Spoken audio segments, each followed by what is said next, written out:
आपको बताएं कि लैंड रिकॉर्ड अथॉरिटी की मुख्तलिफ सर्विसेज महंगी। लैंड रिकॉर्ड सेंटर ने नई फीसों का नोटिफिकेशन जारी कर दिया। फर्द नकल की एक्सप्रेस फीस में 500 का इजाफा है। एक्सप्रेस सर्विस में फर्द कॉपी 3500 में मिलेगी। फर्द रिकॉर्ड की कॉपी 700 के बजाय 800 में मिलेगी। फर्द की तस्दीक के लिए भी 100 रुपये इजाफी देना होगा। बजरिया बैंक इंतकाल फीस 1700 की बजाय 1900 कर दी गई। ई कमीशन की अपॉइंटमेंट फीस 5500 से बढ़कर 6100 रुपये हो गई।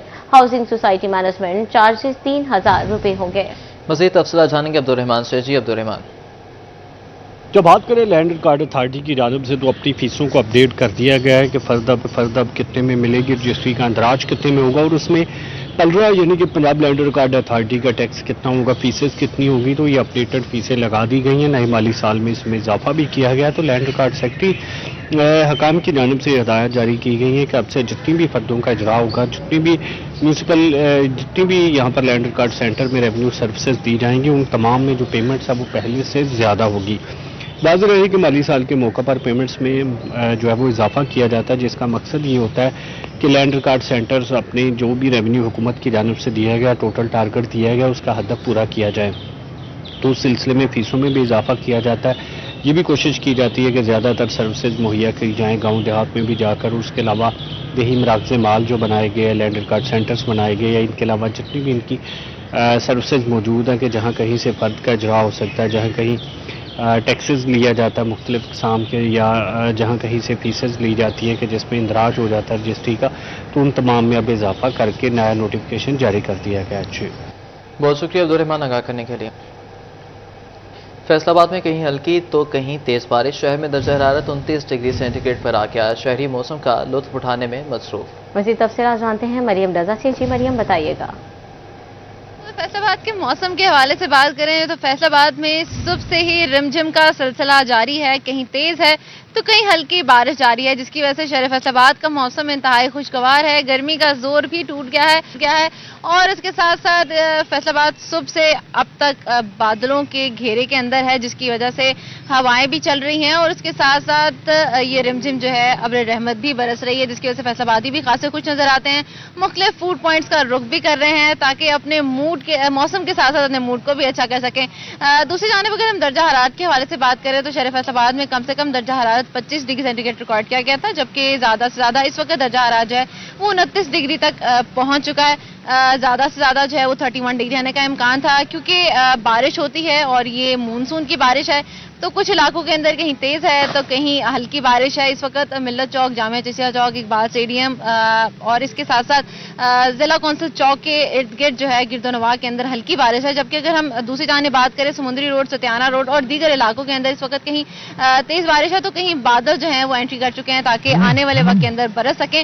इसके साथ अगर हम एहतियाती तदबीर के हवाले से बात करें तो एहतियात बहुत ज्यादा जरूरी है। पीडीएमए की जानिब से एहतियाती अलर्ट जो है वो जारी किया गया है, जिसके अंदर एहतियात इस तरह से करनी है कि जो जगह गैर महफूज है और बिल्डिंग्स काफी पुरानी है वहां से खुद को शिफ्ट करके किसी बेहतर महफूज मुकाम पे जो है आ जाएं ताकि खुद को महफूज किया जा सके। तो दूसरी जानिब जो बिजली की नंगी तारें हैं और उसके साथ साथ जो खंबे हैं उनसे दूर रहने की भी हदायत जारी की है। तो क्योंकि बारिश के अंदर यहाँ पर पानी भी जमा हो जाता है, जिसकी वजह से कई नाखुशगवार वाकया जो हैं वो पेश आते हैं।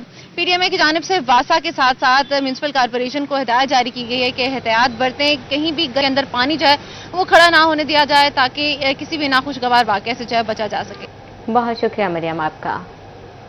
और दूसरी जानिब झंग में पानी की निकासी के लिए बड़ा इकदाम। वाटर एंड सैनिटेशन एजेंसी कायम कर दी गई। म्यूनसिपल कमेटी का अमला वासा को मुंतकिल किया जाएगा। सूरत रजा को मैनेजिंग डायरेक्टर वासा झंग मुकर्रर कर दिया गया है।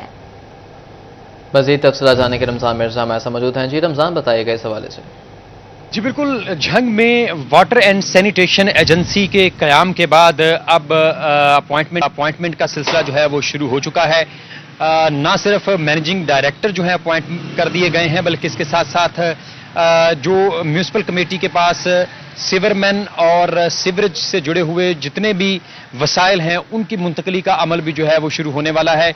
इस सिलसिले में म्यूनसिपल कमेटी की जानिब से तमाम तर वो तफसीलात और वो तमाम तर वो वसाइल जो कि वाटर एंड सैनिटेशन एजेंसी को मुंतकिल किए जाने हैं, उनकी इस वक्त फहरिस्तें जो हैं वो मुरतब की जा रही हैं, जिनमें मजमूई तौर पर 100 से ज़ायद सीवरमैन मौजूद हैं जो कि वासा झंग को जो है वो मुंतकिल किए जाएंगे। इसके साथ साथ शक्कर और जेटर मशीनें हैं, उनकी मुंतकली का अमल जो है वो शुरू होगा। इसके अलावा लगभग 35 डी वाटरिंग सेट्स जो हैं जो कि मुख्तलिफ इलाकों के अंदर इस वक्त काम भी कर रहे हैं, ये मुख्तलिफ जगहों पर मौजूद हैं, उनको जो है वो वासा झंग के पास जो है वो मुंतकिल किया जाएगा। इसके अलावा 13 डिस्पोजल स्टेशन जो हैं जिनमें बेशतर ऐसे डिस्पोजल स्टेशन जो हैं जो कि दरिया चनाब के हिफाजती बंद के साथ साथ वाक़े हैं, उनके लिए जो है वो तमाम तर वहाँ पर जो मौजूद वसाइल हैं और वहाँ पर जो मौजूद अमला है उनकी फहरिस्तें जो है वो मुरतब की जा रही हैं। मैनेजरियल स्टाफ है उसकी हायरिंग के लिए जो है वो जल्द इश्तिहार दिया जाएगा, जिसके बाद वासा झंग जो है वो ना सिर्फ मुकम्मल तौर पर बहाल होगा बल्कि इसके साथ साथ झंग के अंदर जो सीवरेज के मसाइल हैं उनको हल करने में मदद भी मिलेगी। बहुत शुक्रिया रमज़ान आगाह करने के लिए। बारिशों के बाद हादसात से बचाव की कोशिशें, म्यूनसिपल कमेटी चिन्योट मुतहरिक होगी, शहरी को खस्ता और कमज़ोर इमारतों में ना रहने का मशवरा। मज़ीद तफसीलात जानते हैं कुमैल हैदर से। जी कुमैल, बताइएगा। बिल्कुल, मानसून बारिशों के दौरान हादसात से बचाव के लिए चिन्योट इंतज़ामिया सरगर्म है, मुतअद्दिद कार्रवाइयाँ की जा रही हैं। खुसूसन वो इमारतें जो खस्ता हाल हैं उनके लिए म्यूनसिपल कमेटी की जानिब से पहले उनकी इंस्पेक्शंस की गई हैं, उसके बाद मुतअद्दिद बिल्डिंग्स जो हैं उनको सील भी किया गया है, डिमोलिश भी किया गया है। चीफ ऑफिसर बल्दिया हमारे साथ मुजफ्फर बेग मौजूद है। अपना जो मखदूश हालत में बिल्डिंग्स हैं वो लोगों के लिए उनकी अपनी ज़ाती जान और माल के लिए नुकसानदेह है, इसके अलावा मोहल्लेदारों के लिए भी नुकसानदेह है कि जब बिल्डिंग गिरती है तो अपनी भी नुकसान होता है और हमसायों की बिल्डिंग को भी नुकसान होता है। इन चीज़ों को मद्देनज़र रखते हुए हमने अपना बरसात के मौसम से पहले सर्वे स्टार्ट कर दिया था। लोगों के पास जाकर, उनके घरों में पास जाके हमने अपनी टीम में अपना लेडीज़ मेंबर भी शामिल किए जो कि उनके घरों में जाकर उनको समझाते थे कि ये आपकी बिल्डिंग रिपेयरेबल है, इसको फ़ौरन रिपेयर करें। जो मखदूश हालत में थी उनको नोटिस दिए गए, उनका सर्वे किया गया, मुतअद्दिद बिल्डिंग का सर्वे किया गया और अभी अपना जो पिछले 1-1.5 हफ्ते में हमने कार्रवाई की उसमें 7 बिल्डिंगें हमने सील कर दी हैं, उनको ऑर्डर दे दिया है कि वो रिपेयर करें। इसके अलावा अपना मोहल्ला जुरकन में एक मकान था, उसको अपना मालकान की मौजूदगी में उनके सामने उसको गिराया गया। जी बिल्कुल, chief officer municipal committee Mirza Muzaffar Baig का शहरियों के लिए यही पैगाम है कि मानसून के दौरान ख़ुसूसन खस्ता हाल इमारतों में रहने वाले शहरी उन इमारतों को मुरम्मत कराएं और जिन इमारतों के नोटिस जारी किए गए म्यूनसिपल कमेटी की जानिब से जल्द अज जल्द उनकी मुरम्मत करवाई जाए या उन इमारतों को मुनज़्ज़म किया जाए। बहुत शुक्रिया कुमैल आपका। सुई गैस का अमला शहरियों का इम्तिहान लेने लगा। टोबा टेक्सिंग के मोहल्ला फैज़ कॉलोनी में लाइन्स बिछाने का अमल मकीनों के लिए दर्दे सर बन गया। अमला पाइपलाइन बिछाकर गड्ढे पुर करना ही भूल गया। शहरियों को मुश्किलात का सामना, हादसात होने लगे। तफसीलात जानेंगे मुबशिर हसन से। जी बिल्कुल, टोबा टेक्सिंग के इलाके मोहल्ला फैज़ कॉलोनी में अब सुई गैस की पाइपलाइंस बिछाई जा रही हैं। पुरानी लाइनों को तब्दील करके प्लास्टिक की नई लाइन बिछाने का सिलसिला जारी है, लेकिन महकमा सुई गैस की गफलत देखने में आ रही है कि ऐसे मकामात जहाँ पर सुई गैस के जो पाइपलाइंस हैं उनको बिछाया जा रहा है उसके लिए गड्ढे किए गए, लेकिन इन गड्ढों को पुर नहीं किया गया, मिट्टी से इनको कवर नहीं किया गया और ये वजह है कि इलाका मकीनों को मुश्किलात का सामना करना पड़ रहा है। बारिशें भी हो रही हैं, सीवरेज का पानी भी जमा है और ये पानी जो है वो उनकी बुनियादों को कमज़ोर भी कर रहा है। इसी बात से मुकामी अफराद से बात भी करते हैं और जानते हैं। सर आप बताइएगा कि पाइप लाइन तो बिछा दी है, क्या परेशानी हो रही है? ये जनाब 3 महीने हो गए ਇਹਨਾਂ ਨੂੰ ਮੁਹੱਲਾ ਫੈਜ਼ ਕਲੋਨੀ ਨੂੰ ਦਰਿਆ ਬਣਾਇਆ ਪਿਆ, ਖੂਹ ਬਣਾਇਆ ਪਿਆ, ਲੋਕਾਂ ਦੇ ਬੱਚੇ ਡੁੱਬਦੇ ਪਏ, ਇਹਦੇ ਵਿੱਚ ਲੋਕਾਂ ਦੀਆਂ ਨੀਆਂ 'ਚ ਪਾਣੀ ਜਾ ਰਿਹਾ ਹੈ, ਲੋਕੀ ਡੁੱਬਦੇ ਪਏ ਆ, ਬੱਚੇ ਡੁੱਬਦੇ ਪਏ ਆ, ਇਹਦਾ ਕੁਛ ਕਰ ਉਹ ਕਹਿੰਦਾ ਮੈਂ ਜ਼ਿੰਮੇਦਾਰ ਨਹੀਂ ਐ, मैंने ऑफिस ना करो। ये बताइएगा कि इसका हल क्या होना क्या चाहिए यहाँ पे? ਹਾਲੇ ਆਪਣਾ ਇਹਨਾਂ ਨੂੰ ਮੁਕੰਮਲ ਕਰਨ, ਟੋਏ ਪੂਰਨ, ਇਹਨਾਂ ਦੇ ਜੋ ਪੈਪ ਕਰਨਾ ਇਹਨਾਂ ਨੂੰ ਲਾਉਣ, ਪੈਪ ਪੂਰੇ ਲਾਉਣ ਤੇ ਇਹ 3 ਮਹੀਨੇ ਹੋ ਗਏ ਇਦਾਂ ਹੀ ਪੁੱਟ ਕੇ ਛੱਡ ਜਾਂਦੇ ਆ, ਦੁਬਾਰਾ ਕੋਈ नहीं ਆਉਂਦਾ ਹੈਗਾ। अच्छा बिल्कुल, मुकामी अफराद को मुश्किलात का सामना करना पड़ रहा है। आपको दिखा सकेंगे कि गली की दूसरी तरफ भी इसी किस्म के पाइपलाइन जो है वो बिछाए गए, गड्ढे किए गए, इन गड्ढों को पुर नहीं किया गया, इसकी मिट्टी जो है वो साइड पर पड़ी है। मुकामी अफराद को गुजरने में मुश्किलात का सामना भी करना पड़ रहा है। उनका कहना है कि रात के वक्त ज़्यादातर हादसात का शिकार भी होते हैं, बच्चे इसमें गिरकर ज़ख्मी होते हैं, ख़वातीन को मुश्किलात का सामना करना पड़ रहा है, जिस पर उन्होंने महकमा सुई गैस के आला हुकाम से मुतालबा किया कि इस मसले को फौरी तौर पर हल किया जाए। बहुत शुक्रिया मुबशिर आगाह करने के लिए। फैसलाबाद में साबिक फेस्को चेयरमैन तहसीन अवान के डेरे पर ऑनलाइन फ्रॉड का मामला। 29 मुल्की और गैर मुल्की मुलज़िमान का ज़मानत बाद अज़ गिरफ्तारी के लिए अदालत से रुजू। तहसीन अवान के डेरे से 149 मुल्की और गैर मुल्की मुलज़िम गिरफ्तार हुए थे। मज़ीद तफ़सीलात जानते हैं ज़दार हुसैन से, बताइएगा। हाँ जी बिल्कुल, साबिक चेयरमैन फेस्को बोर्ड के डेरे पर हसास इदारों की जानिब से जो छापा मारा गया, 49 मुल्ज़मान गिरफ्तार किए गए थे और इनमें से 14 मुल्ज़मान को जो था वो जिस्मानी रिमांड पर 4-4 रोज़ा और इसमें एक खातून का जो था वो 2 रोज़ा जिस्मानी रिमांड दिया गया था, जबकि दीगर मुल्ज़मान को जो था वो जुडिशल कर दिया गया था। जिसके बाद अब मुल्ज़मान की जानिब से दरख्वास्त ज़मानत बाद अज़ गिरफ्तारी जो है वो दायर करने का सिलसिला जारी है और अदालती अमले के मुताबिक अब तक 29 दरख्वास्त ज़मानत बाद अज़ गिरफ्तारी से मुतल्लिक अदालत से रजू किया गया है। ताहम अभी किसी भी फ़र्द के हवाले से अगर बात की जाए तो ज़मानत नहीं हो सकी है और इस सिलसिले में अभी भी मुल्ज़मान की जानिब से दरख्वास्त ज़मानत बाद अज़ गिरफ्तारी से मुतल्लिक दरख्वास्त जो है वो दायर की जा रही हैं और इस सिलसिले में सीनियर सिविल जज मोहम्मद जमील की अदालत में जो है वो उससे रजू किया जा रहा है और उनकी अदालत में जो है दरख्वास्त ज़मानत बाद अज़ गिरफ्तारी जो है वो मुल्ज़मान की जानिब से दायर की जा रही है। इसमें मुल्की और गैर मुल्की बशिंदे शामिल हैं, उसके साथ साथ ख़वातीन मुल्ज़मान भी शामिल है जिनकी जानिब से अदालत से दरख्वास्त ज़मानत बाद अज़ गिरफ्तारी से मुतल्लिक जो है वो रजू किया गया। बहुत शुक्रिया आज़ादार आपका। आपको बताएं कि रवा माली साल सेल्स टैक्स में रजिस्टर्ड मैन्युफैक्चरर्स के लिए मज़ीद सख्ती। फेडरल बोर्ड ऑफ रेवेन्यू अब लेन देन की भी मॉनिटरिंग करेगा। मैन्युफैक्चरर्स को मसनूआत फ़रोख्त करने पर वसूल करदा रकम की तफसील फ्राहम करना होगी। ये इकदाम पैदावार और टैक्स अदायगियों में तनासब चेक करने के लिए उठाया जा रहा है। मज़ीद तफसील जाने की उम्मीद है।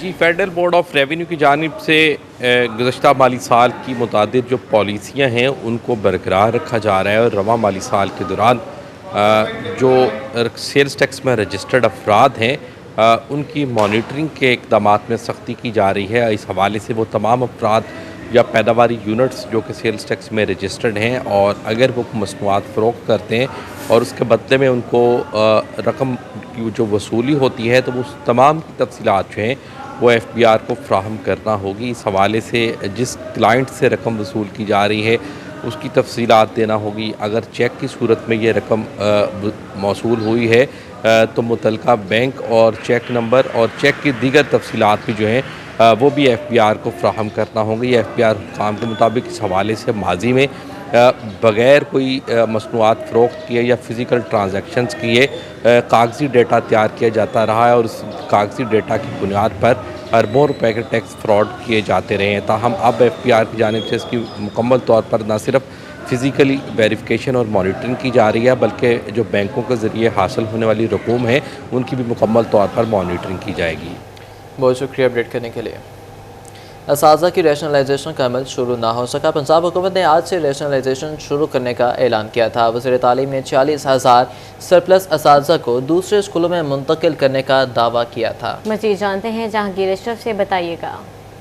जी, फैसलाबाद समेत पंजाब भर के सरकारी स्कूलों में असाज़ा की बड़ी तादाद में सीटें खाली हैं, लेकिन हुकूमत की तरफ से ये ऐलान किया गया था कि 40,000 असाज़ा सरप्लस हैं जिनको दूसरे स्कूल में ज़रूरत के मुताबिक शिफ्ट किया जाएगा और ये ऐलान किया गया था कि 15 जुलाई से रैशनलाइजेशन का अमल शुरू किया जाएगा, लेकिन पंजाब हुकूमत इस पर अमल दरामद नहीं शुरू कर सकी और आज कोई भी हिदायत मौसूल नहीं हुई ज़िलाई सतह पर जिसमें यह बताया जाए कि असाज़ा को रैशनलाइजेशन करके किस तरह से दूसरे स्कूलों में शिफ्ट करना है। इस हवाले से सूबाई वज़ीर तालीम राना सिकंदर हयात की तरफ से ऐलान किया गया था कि पंजाब भर के सरकारी स्कूल जहाँ पर बच्चों की तादाद कम है वहाँ पर 40,000 असाज़ा जो हैं वो सरप्लस हैं जिनको दूसरे ऐसे स्कूल जहाँ पर असाज़ा की ज़रूरत है वहाँ पर बआसानी शिफ्ट किया जा सकता है और ये अमल 15 जुलाई से शुरू करने की नवीद सुनाई गई थी, लेकिन ताहाल इस हवाले से महकमा तालीम फैसलाबाद समेत किसी भी ज़िला में रैशनलाइजेशन की कोई फहरिस्त नहीं मौसूल हो सकी और ये तक नहीं बताया गया कि फैसलाबाद के सरकारी स्कूलों में कितने असाज़ा सरप्लस हैं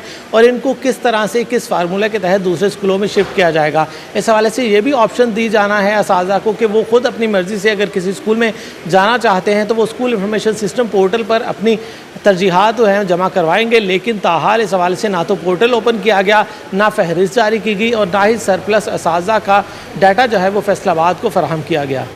बहुत शुक्रिया जहांगीर आपका।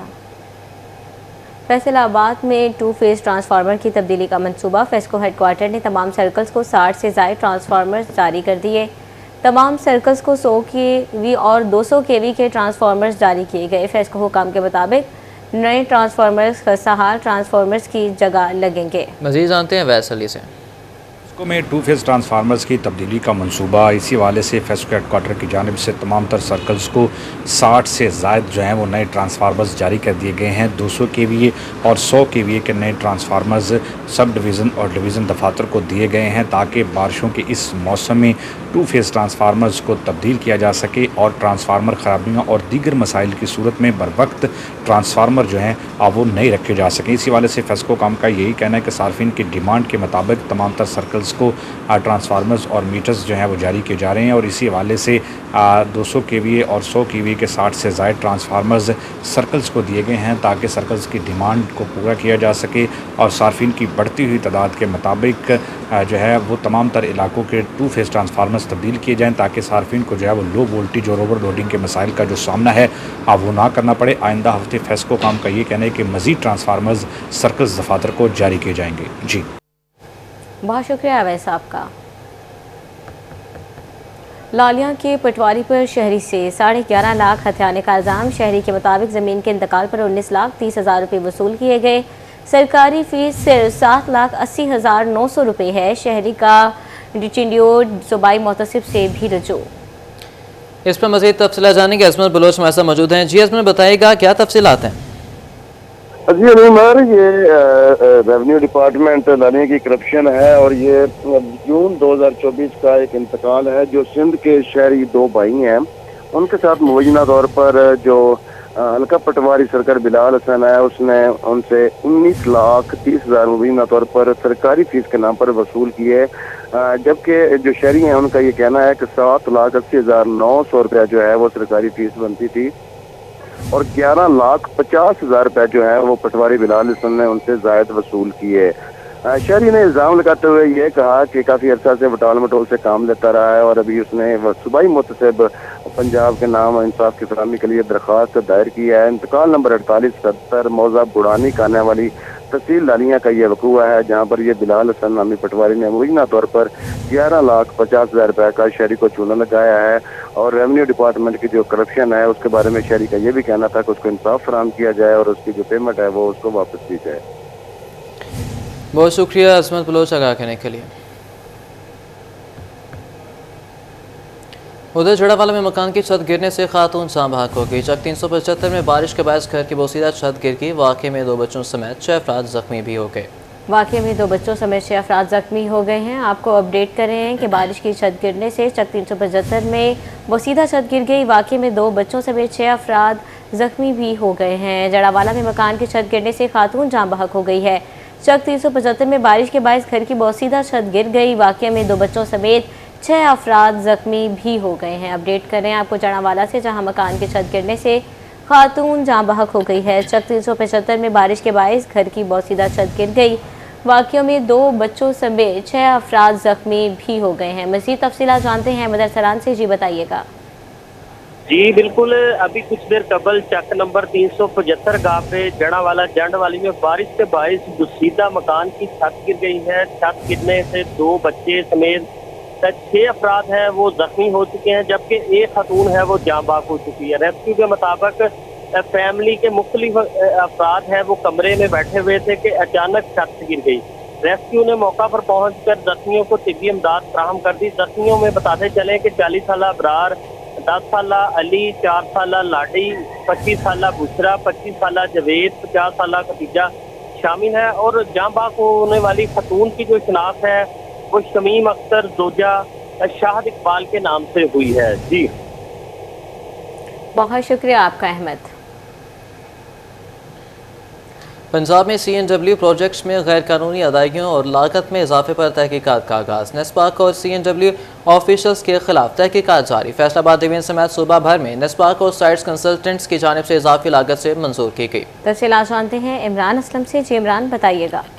पंजाब भर में काम करने वाले नेस्पाक और इसके साथ साथ CNW मुलाजमीन के खिलाफ तहकीकात हैं, जिस पर पंजाब बिल्डिंग जोन्स की जानिब से महकमा बिल्डिंग फैसलाबाद से नेस्पाक और दीगर जितने भी कंसल्टेंट हैं उनके खिलाफ जो तहकीकात हैं वो शुरू की गई हैं और स्कीमों के हवाले से तफसीलात मांगी गई हैं कि कितनी स्कीम में नेस्पाक की जानिब से काम किया गया, इसके साथ साथ LDA समेत दीगर अफसरान के खिलाफ भी शिकायत थी, जिसमें मुबैना तौर पर करप्शन की जो शिकायत थी, जिस पर CNW की जानब से इन तमाम तर अफसरान के खिलाफ तहकीकात का दायरा वसी किया गया है। और फैसलाबाद डिवीज़न से भी पंजाब बिल्डिंग जोन्स की जितनी भी तरक्याती स्कीमें हैं, जहाँ पर नेस्पाक के मुतल्लिक़ कंसल्टेंट ऑफिसर काम कर रहे थे, उनकी जुरिडिक्शन में कितनी मालियत की स्कीमों पर काम किया गया, तमाम तर जो रिकॉर्ड है वो CNW को इरसाल करेगा।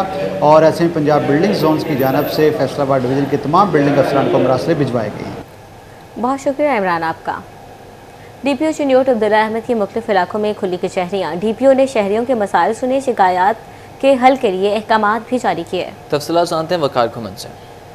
चिन्योट अब्दुल्ला अहमद ने आज मुख्तलिफ मुकामात पे 3 मुकामात पे खुली कचहरियों का इनेकाद किया है। ख़ास तौर पे देही इलाकों में गए हैं और वहाँ के जो लोग हैं, उनके जो मसाइल हैं पुलिस के मुतालिक और दीगर, उनको सुना है। हमारे साथ मौजूद हैं, उनसे बात करते हैं। सर, मसाजिद में भी आप खुली कचहरियाँ लगा रहे हैं, थानों की सतह पर भी जा रहे हैं, अब देही इलाकों में जा रहे हैं, क्या इसके नताइज सामने आ रहे हैं खुली कचहरियों के?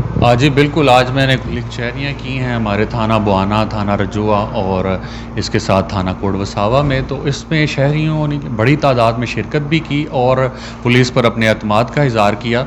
और उनके जो मसाइल हैं वो ज़्यादातर तफ्तीश से मुताल्लिक थे और मैंने उसी वक्त SHO और जो तफ्तीशी अफसरान हैं उनको तंबीह की कि इनकी जो मसाइल हैं और जो इनकी बरामदगी के जो इश्यूज़ हैं उन पर तरजीह बुनियादों पर काम करें और शहरियों को रिलीफ पहुँचाएँ ताकि पुलिस का और शहरियों का ताल्लुक़ और बेहतर हो। बिल्कुल जी, आम तौर पे जो खुली कचहरियों में शहरियों के मसाइल हैं वो थाने की सतह के हैं, तफ्तीशी अफसरान के मुतलका हैं और इस हवाले से DPO जो मुतलका ऑफिसर्स हैं उनको मौके पर ही हदाया जारी करते हैं कि इन लोगों के जो मसाइल हैं, जो शिकायत हैं, इनका फौरी तौर पर अदाला करके वापस रिपोर्ट की जाए। बहुत शुक्रिया वकार आगाह करने के लिए। आपको बताएंगे पार्लिमानी सेक्रेटरी बराए माहौलियात और जंगलात कमर लियाकत का दौरा फैसलाबाद। महकमा फिशर्स डिप्टी डायरेक्टर से मुलाकात में मौजूदा फिशर्स की सूरत हाल पर गुफ्तगू की गई। आने वाले दोनों में महकमा फिशर्स मज़ीद तरक्की करेगा। इस पर मज़ीद बात करेंगे फसीह नकवी से। जी बिल्कुल, पंजाब पार्लिमानी सेक्रेटरी बाय फॉरेस्ट फिशरीज़ जो हैं कमल लियाकत, उनका फैसलाबाद का दौरा है और महकमा फिशरीज़ में इस वक्त मौजूद है। हमारे साथी मौजूद हैं, इनसे बातचीत। आज के दौरे का जो मकसद था, हमने फॉरेस्ट से रिलेटेड बहुत सारी हमारे जो इनिशिएटिव हैं और स्पेशल जो है CM प्लान फॉर पाकिस्तान जो है, जो बड़ी कामयाबी के साथ जो है वो चल रहा है, उसे देखा हमने वाइल्ड लाइफ को देखा। हमने इसके बाद आज यहाँ फिशरीज़ में इस वक्त मैं मौजूद हूँ, हमने इसकी हैचरीज़ को देखा है, उस प्रोसेस को देखा है और देखा है कि क्या तमाम SOPs को पूरा किया जा रहा है और क्या तमाम चीज़ें जो हैं वो बिल्कुल ठीक एक्यूरेट चल रही हैं।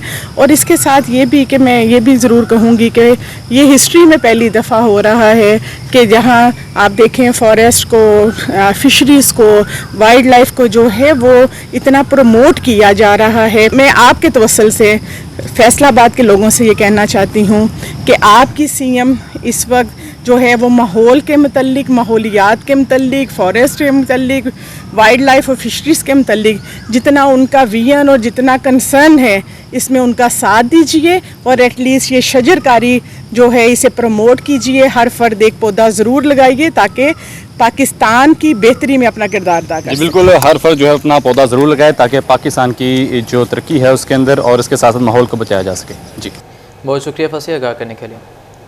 टोबा टेक्सिंग में 17 हॉर्टिकल्चर सेट इंटरव्यूज़ को भर्ती किया जाएगा। उम्मीदवारान 28 जुलाई तक ऑनलाइन दरख्वास्त जमा करा सकते हैं। तफसीलात जानते हैं अहमद नदीम से, बताइएगा।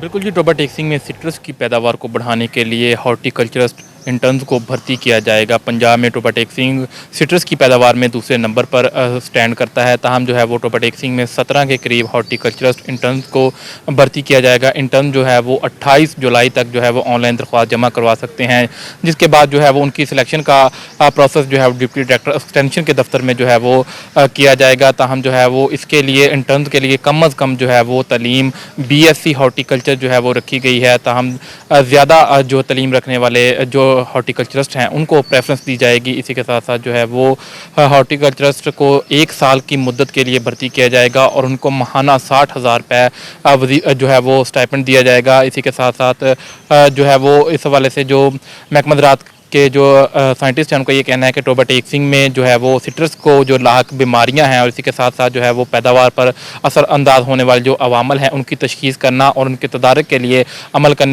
तदारक के लिए जो है वो लाहे अमल तय करने के लिए इन इंटर्न्स को भर्ती किया जाएगा और इससे जो है वो टोबा टेक्सिंग में सिट्रस की पैदावार को बढ़ाने में मदद मिलेगी।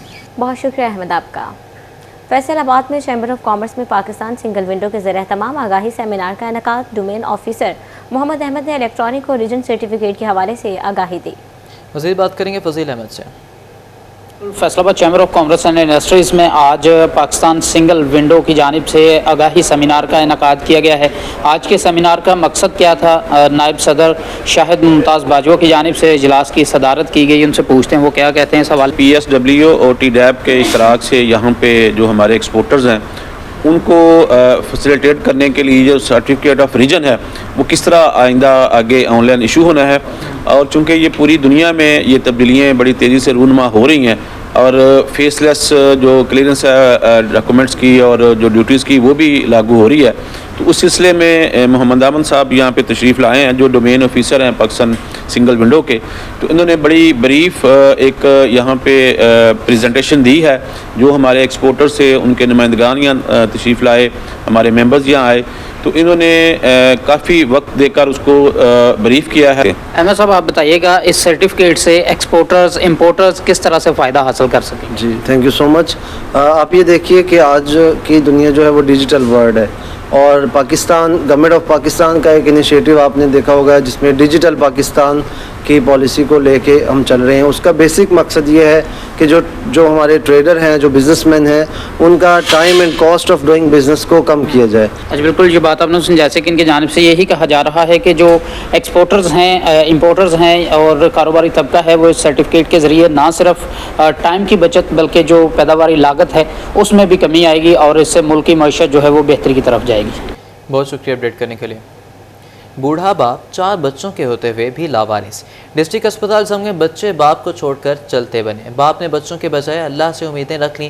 कहते हैं कि कोई लड़ाई हुई ना झगड़ा, मालूम नहीं बच्चे क्यों छोड़ गए। इंतजामिया के मुताबिक 2 मुअम्मर लावारिस मरीज अस्पताल में मौजूद हैं। तफसीलात बता रहे हैं वसीम अजीज। जी वसीम। बिल्कुल बेहिस औलाद ने अपने घर का शजर ही काट डाला। डिस्ट्रिक्ट हेडक्वार्टर हॉस्पिटल में गुज़श्ता 20 रोज़ से 2 लावारिस बुज़ुर्ग मौजूद हैं। जब लाए गए थे तो उस टाइम ये बीमार थे लेकिन अब सेहतयाब हैं, लेकिन उसके बावजूद भी उनके जो वारसान हैं वो लेने को कबूल नहीं है। अस्सलाम वालेकुम सर, बताइएगा आपके कितने बच्चे हैं? मेरे जी 4 बच्चे हैं। क्यों उन्होंने आपको लावारिस छोड़ दिया? हाँ, उनकी मर्जी। मैं तो यही करते थे आप, काम क्या करते? मैं राइटिंग का काम करता था। बात यह है बड़ी सीधी सीधी सी और सीधा जवाब वो ये है कि अल्लाह है ऊपर, ठीक है ना, है तो जब अल्लाह मौजूद है हमें किसी से भी रिलीफ लेने की ज़रूरत नहीं है। मायूस नहीं है, खुदा की ज़ात मौजूद है और उनका भी यही कहना है कि मैं अपने रब पे भरोसा करता हूँ। अगर मेरे वारसैन ने मुझे लावारिस छोड़ दिया है तो लेकिन मेरा खुदा मेरे साथ मौजूद है। इसी के साथ मेरा कैमरामैन आपको दिखा सकता है कि एक और बुजुर्ग भी मौजूद हैं जो इस टाइम बोलने की सकत जो है वो नहीं रख सकते, उनसे बात करना जो है वो मुमकिन नहीं है। ताहम सूरत हाल ये है कि ये 20 रोज़ हो चुके हैं। ये दोनों बुजुर्ग जो है वो डिस्ट्रिक्ट हेडक्वार्टर हॉस्पिटल में मौजूद हैं और वारसैन होने के बावजूद इनको जो है वो वारसों ने कबूल करने से इनकार कर दिया है। हॉस्पिटल ज़राई के मुताबिक पुलिस ने इनके वारसन से रब्ता किया लेकिन उन्होंने जो है वो इनको कबूल ना किया। ताहम अब जो है वो कोशिश की जा रही है कि इनको ओल्ड एज होम में शिफ्ट कर दिया जाए। जी बहुत शुक्रिया वसीम आपका। All Punjab deaf ten pin bowling championship सितंबर में होगी। यूथ डेफ एसोसिएशन के ज़रिए तमाम चैंपियनशिप फैसलाबाद में होगी। तफसीला जानेंगे अरसलान दुरानी से। फैसलाबाद में पिन बॉलिंग का होगा बड़ा मुकाबला और उसमें जो डेफ्स हैं वो खेलेंगे, पूरे पंजाब से आएंगे। इसी वजह से बात करने के हमारे साथ चेयरमैन मौजूद, उनसे बात करते हैं। अच्छा बताइएगा, ये आप ट्रांसलेशन करेंगे कि यहाँ पर जो बड़ा टूर्नामेंट आप करवाने जा रहे हैं उसके हवाले से क्या अभी तक इकदाम हैं? बिस्मिल्लाहिर्रहमानिर्रहीम जी। ये कह रहे हैं कि हाँ, मैं पाकिस्तान डेफ यूथ एसोसिएशन का प्रेसिडेंट हूँ। ठीक है जी, मैं डेफ जो पर्सन है उनके लिए बहुत काम कर रहा हूँ।